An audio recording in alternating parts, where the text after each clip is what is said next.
Hello everyone, कैसे हो तुम सब। आई होप तुम सब बहुत ही अच्छे होगे। आज हम एक बहुत ही इंपॉर्टेंट टॉपिक के ऊपर बात करने वाले हैं। दैट इज़ रियली इंपॉर्टेंट, क्योंकि तुम्हें अपनी बुक्स में से समझ नहीं आता कि कौन सी चीज़ का क्या मतलब है। पहली चीज़ BC, फिर AD, फिर CE, फिर BCE, ठीक है। फिर BP भी बहुत जगह पे यूज़ होता है, ठीक है। तो इन सारी चीज़ों को हम अच्छे से समझते हैं।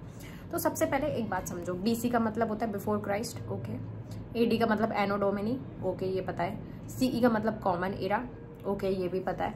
BCE का मतलब होता है बिफोर कॉमन एरा, ये भी पता चल गया। फिर एक होता है BP का मतलब ब्लड प्रेशर नहीं, BP का मतलब होता है बिफोर प्रेजेंट, ओके। इतनी बात तुम्हें फुल फॉर्म समझ में आ गई और तुम्हें ये पता चल गया कि हम कौन सी चीज़ों के बारे में बात कर रहे हैं। अब हम बहुत ही सिंपल करेंगे। फॉर एग्जाम्पल, यहाँ पे जीसस क्राइस्ट का बर्थ हुआ है, ओके।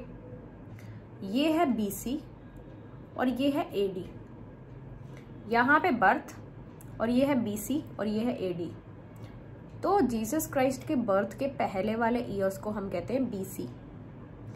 जीसस क्राइस्ट के बर्थ के पहले वाले ईयर्स को, फॉर एग्जांपल मैं कहती हूँ 400 BC। इसका मतलब है जीसस क्राइस्ट के बर्थ के 400 ईयर्स पहले।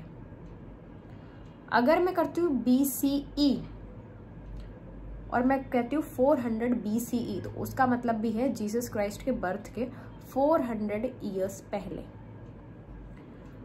अब हम बात करते हैं AD की। अगर मैं करती हूँ 400 AD, तो इसका मतलब है जीसस क्राइस्ट के बर्थ के 400 साल बाद। अगर मैं कहती हूँ 400 CE, तो उसका भी मतलब है जीसस क्राइस्ट के बर्थ के 400 साल बाद। अब जब BC और BCE का मतलब सेम है और CE और AD का मतलब सेम है, तो फिर ऐसे अलग अलग क्यों किया गया? देखो, जो क्रिश्चियन लोग हैं उनके लिए BC और AD हो गया, लेकिन जो नॉन क्रिश्चियंस हैं उनके लिए BC को ही BCE बोला गया और AD को ही CE बोला गया। इतनी बात समझ आ गई? ओके। जैसे अगर हम बात कर रहे हैं कि अभी क्या चल रहा है 2025, तो हम उसे क्या लिखेंगे? हम लिखेंगे, क्योंकि जीसस क्राइस्ट का बर्थ तो हो चुका है तो उसके बाद की बात करेंगे। तो अगर मैं बोलूँ 2025 AD या फिर मैं बोलूँगी 2025 CE, पहली बात तो मैं AD या CE बोलूँगी। अगर मेरे को 2025 को बोलना है तो या तो मैं बोलूँगी 2025 AD या फिर बोलूँगी 2025 CE। इसका मतलब है जीसस क्राइस्ट के बर्थ के 2025 साल बाद। क्रिश्चियंस के लिए वही चीज़ AD बन जाएगी, नॉन क्रिश्चियंस के लिए वही चीज़ CE बन जाएगी। इतनी बात समझ में आ गई।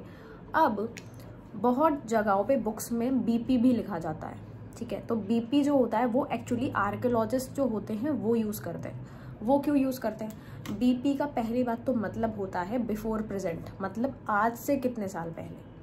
तो अगर कोई आर्कियोलॉजिस्ट बोलता है कि 10,000 BP, तो उसका मतलब है आज से 10,000 साल पहले। BP का मतलब होता है बिफोर प्रेजेंट, आज से कितने साल पहले।